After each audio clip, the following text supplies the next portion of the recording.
ఆరోగ్యమే మహాభాగ్యం అన్నారు పెద్దలు. ఆ మహాభాగ్యం కాస్తైనా దక్కాలంటే ఆహారం అందరికీ దొరకాలి. మరి అలా లభిస్తుందా అంటే లేదనే చెప్పాలి. కారణం ప్రపంచవ్యాప్తంగా నేటికి దాదాపు 80 కోట్ల మంది ప్రజలు ఆకలితో అలమటిస్తున్నట్లు గణాంకాలు వెల్లడించడమే. ఆహారం దొరుకుతున్న వారికి అది పోషకాలలేమితో కూడుకున్నదే. ఫలితంగా అనారోగ్య సమస్యలు ఎదుర్కోవాల్సిన పరిస్థితి. దీనికి తోడు పంటల సాగు తగ్గుతున్న పరిస్థితి. ఓవైపు జనాభా పెరుగుతూ పోతుంటే పంటలు వేసేవారి సంఖ్య తగ్గుతూ వస్తోంది. ఈ పరిస్థితులను మెరుగున పరిచేందుకే ప్రపంచ ఆరోగ్య సంస్థ ప్రతి ఏటా జూన్ 7న ఆహార భద్రతా దినోత్సవం నిర్వహిస్తోంది. ఆహార భద్రతపై అవగాహన కల్పించి ఆహార కొరతను తగ్గించేందుకు కృషి చేస్తోంది. మరి ఆహార భద్రతకు విఘాతం కలిగిస్తున్న అంశాలేంటి? ప్రజలందరికీ ఆహారం అందించేందుకు ప్రభుత్వాలు ఎలాంటి చర్యలు తీసుకోవాలి?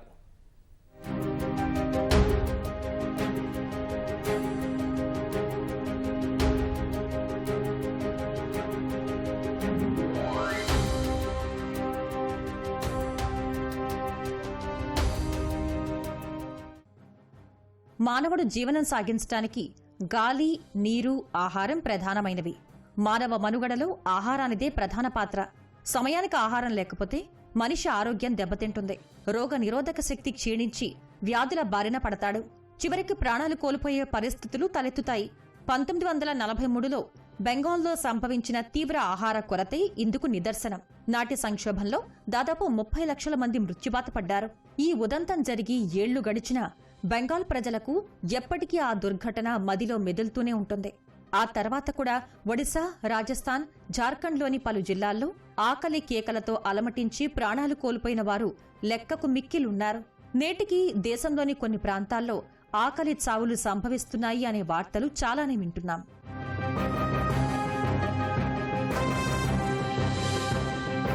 తుఫానులు, వరదలు, ఎండలు, వడగాల్పులు వంటివి మానవాళిని ఉక్కిరిబిక్కిరి చేస్తున్నాయి. వీటి వల్ల వ్యవసాయ ఆధారిత దేశమైన భారత్ భారీగానే మూల్యం చెల్లించుకోవాల్సొస్తోంది. విపత్తుల విజృంభణ వల్ల దేశవ్యాప్తంగా కోట్ల ఎకరాల్లో పంటలు నాశనమవుతున్నాయి. దీనికి తోడు మానవ ప్రేరేపిత పర్యావరణ విధ్వంసంతోనూ అనూహ్య వాతావరణ మార్పులు చోటు చేసుకుంటున్నాయి. పర్యవసానంగా అవి రైతుల వెన్ను విరవడంతో పాటు దేశ ఆహార భద్రతని పెను ప్రమాదంలోకి నెడుతోందని నిపుణులు చెబుతున్నారు. అధిక ఉష్ణోగ్రతలతో ఉత్తరాది రాష్ట్రాల్లో ప్రధానంగా గోధుమల సాగు గణనీయంగా తగ్గే ప్రమాదం లేకపోలేదు. దీనికి తోడు ఈ ఏడాది తీవ్రమైన వర్షాలు కురుస్తాయన్న నేపథ్యంలో వ్యవసాయదారులు మునక భయంతో పంటలు వెయ్యాలా వద్దా అనే అయోమయానికి గురయ్యే అవకాశం ఉందని అంటున్నారు నిపుణులు. అనూహ్యంగా వచ్చే పర్యావరణ మార్పుల్ని తట్టుకునే వ్యవసాయ ఒరవడుల్ని అనుసరించకపోతే దేశంలోని ప్రధాన పంటలైన వరి, గోధుమలు సాగు చేయటం తగ్గే అవకాశం ఉంది.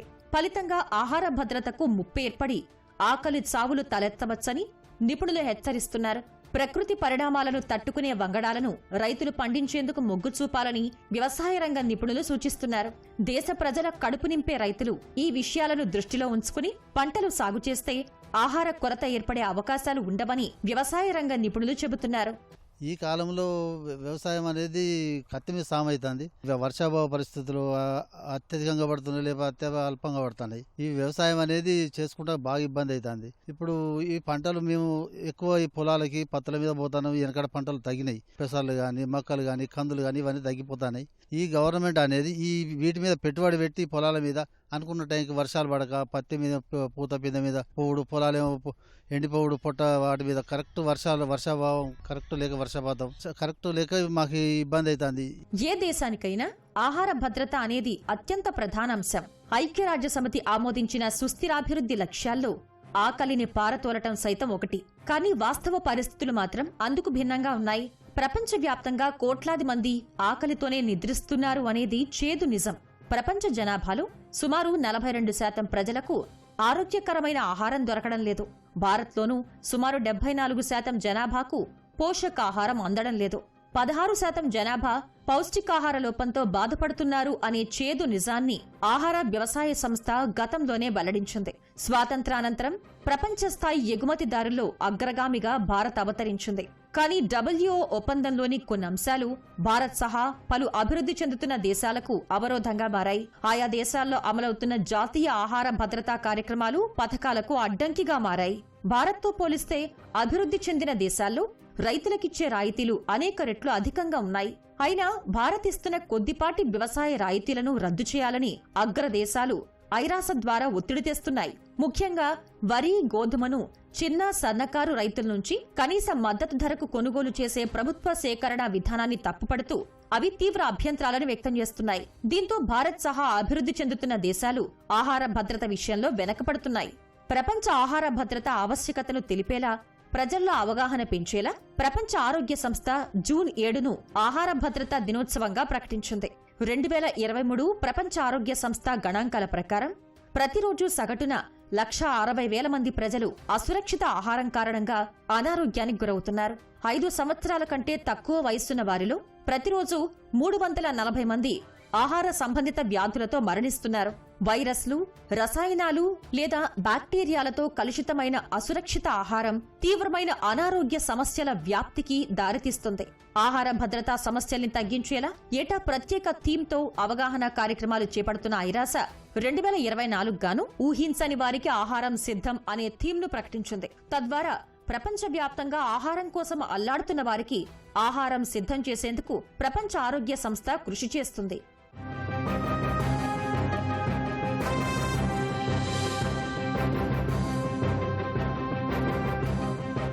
భారత్లో ప్రజలందరికీ ఆహార భద్రతను కల్పించేందుకు ప్రభుత్వం అమలు చేస్తున్న అతిపెద్ద సంక్షేమ కార్యక్రమమే ప్రజా పంపిణీ. దీని నిర్వహణను జాతీయ ఆహార సంస్థ వరి, గోధుమ వంటి ధాన్యాలను రైతుల నుంచి కనీస మద్దతు ధరకు కొనుగోలు చేస్తోంది. దేశవ్యాప్తంగా ఉన్న చౌక ధరల దుకాణాల ద్వారా మార్కెట్ కంటే తక్కువ ధరకే అందిస్తోంది. దీంతోపాటు భవిష్యత్ అవసరాల కోసం ఆహార ధాన్యాలను వ్యూహాత్మకంగా నిల్వ చేస్తోంది. జాతీయ ఆహార భద్రతా చట్టం ప్రకారం దేశంలోని ప్రజలకు రాయితీపై ఆహార ధాన్యాలు అందించేందుకు కేంద్రం కృషి చేస్తుంది. అయినా నేటికి అనేక మంది ఆకలితో అలమటిస్తున్నారు అన్నది బహిరంగ రహస్యమే.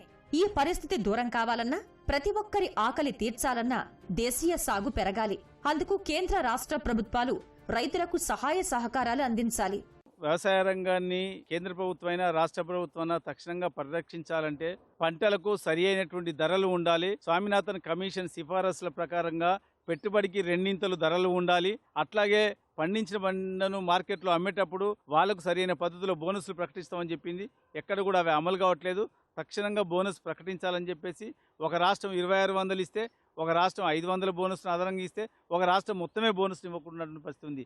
అట్లా కాకుండా దేశవ్యాప్తమైనటువంటి ధరల పద్ధతి ఉండాలి. ఆ రకంగా అన్ని పంటలకు కూడా పంటల వారీగా కూడా ఏ పంటకు ఏ పద్ధతిలో ధరలు ఉండాలని కూడా నిర్దిష్టంగా ఆ పెట్టుబడి ఆధారంగా నిర్ణయించాల్సిన అవసరం ఉంది. అట్లయినప్పుడే రైతుకు లాభం జరగడానికి అవకాశం ఉంది. అట్లాగే ప్రకృతి వైపరీత్యాల నుంచి నష్టం జరిగినప్పుడు ఇన్సూరెన్స్కు సంబంధించి కూడా రైతు యూనిట్గా ఉండాలి, రైతు వేసిన పంట యూనిట్గా ఉండాలి. ఈ 2 పద్ధతి, రైతు యూనిట్, పంట యూనిట్, ఈ పద్ధతిలో ఉన్నప్పుడే ఆ రైతుకు నష్టపరిహారం రావడానికి అవకాశం ఉంటుంది. ప్రకృతి వైపరీత్యాల నుంచి కాపాడబడ్డట్టు అవుతుంది. ప్రభుత్వాలు ఆ రకంగా చర్యలు చేపట్టాలి. ఇన్సూరెన్స్ కంపెనీల మీద కూడా అటువంటి జోక్యం కల్పించుకొని ఆ పద్ధతిలో ప్రవేశపెట్టే పద్ధతిలో విధానాలు ఉండాలని చెప్పేసి చెప్పాలి. అట్లా ఉన్నప్పుడే రైతులకు న్యాయం జరగడానికి అవకాశం ఉంటుంది. దేశంలో పేదరికం కారణంగా చాలా మంది ఆకలితో అలమటిస్తున్నారు.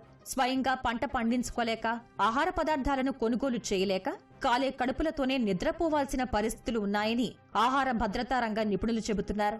గ్రామీణ ప్రాంతాల్లోనూ భూమి లేని పేదలు, చిన్న, సన్నకారు రైతులు, సంప్రదాయ చేతివృత్తుల వారిది ఇదే పరిస్థితి. దేశవ్యాప్తంగా ఉన్న పేదలను దృష్టిలో ఉంచుకుని 1997లో లక్షిత ప్రజా పంపిణీ వ్యవస్థను నాటి ప్రభుత్వం ప్రారంభించింది. ఒక్కో కుటుంబానికి 35 కిలోల చొప్పున ఆహార ధాన్యాలను అందించింది. ఆ తర్వాత 2000 సంవత్సరంలో అంత్యోదయ అన్న యోజన, అన్నపూర్ణ పథకం అనే 2 ప్రత్యేక కార్యక్రమాలకు శ్రీకారం చుట్టారు. ఈ పథకం ద్వారా సుమారు 1 కోటి మంది నిరుపేద కుటుంబాలకు 25 కిలోల ఆహార ధాన్యాలు అధిక సబ్సిడీ ధరలకు అందించారు.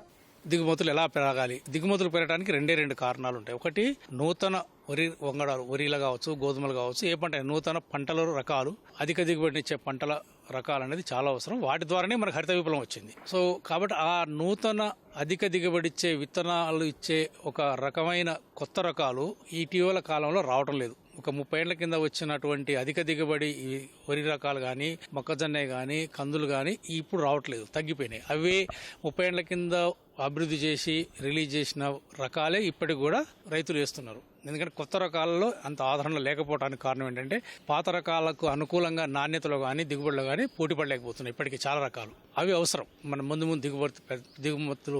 దిగుబడులు పెరగాలంటే.